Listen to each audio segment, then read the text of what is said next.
போட்டு எடுக்கணும். அம்மாவுக்கே இது பண்ணாங்க. ஏதாவது வேற இடத்துல இருந்தாதான் ஹோல்ஸ் போட்டு எடுக்கணும். அப்படியே அங்க 2 வாரம் இருக்க மாதிரி வரும். அப்படின்னு சொன்னா ஓட்டதாமா, சின்ன ஒரு ஓட்டை. சின்ன ஓட்டை வேற இடத்துல தான் ஓட்டை. இல்லையா உங்களுக்கு தான் வேற இடத்துல தானே இருக்குன்னு சொன்னாங்க. ஆபரேஷன் பண்ற மாதிரி பண்ணாங்கன்னா உங்களோட பித்த பையை எடுக்க மாட்டாங்களாம். அதை ஓபன் பண்ணி அதோட ஸ்டோனை மட்டும் எடுத்துருவாங்க. அதுதான் நல்லது.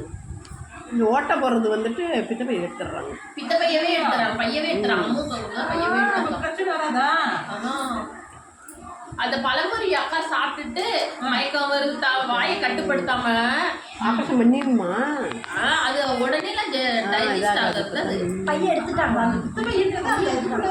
சாப்பாட்டை வந்து அந்த இது பண்றது தானே அது. அது அப்ப எடுத்துட்டா எப்படி அதான் கல்லு உங்களுக்கு எவ்வளவு கல் அந்த அம்மா டப்பால அவங்களுக்கு ரொம்ப டேமேஜ் ஆயிடுச்சு. அந்த கல்ல ஜம்ப் ஆகி மூச்சு குழாயா உணவு குழாய் ஏதோ குழாய் எவ்வளவு கல் இருந்தா அப்புறம் அப்படி மாட்டினா இன்னும் பிரச்சனையா? அதனால அவங்க ஸ்கேன் பண்ணி பார்த்தா தெரிஞ்சிருவோம் நமக்கெல்லாம் எவ்வளவு கல் இருக்குன்னு. இதெல்லாம் பண்ணி பார்த்தா நான் அதுதான் போறேனே. நான் எதுக்கு போறேன்? நம்மளுமே ஒண்ணு பார்த்துக்கோம். நான் எல்லாருமே ஆமா இல்லம்மா எல்லாருமே ஒண்ணு எடுத்து பார்த்துக்கோம். பண்ணி தான் பார்க்கணும்.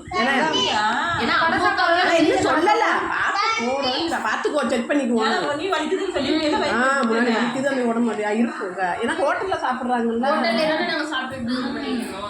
அதனால ஹோட்டல் சாப்பாடு ஜாஸ்தி சாப்பிடுறாங்க. கஞ்சி குடிச்ச உடனே வீட்டுல சாப்பிட்றதுலயுமே வருமா? அது இல்லாம டைமிங் மாற்றி சாப்பிடுறது, தூக்கம் சரியா இல்லாது, இது 3மே என்கிட்ட இருக்கு.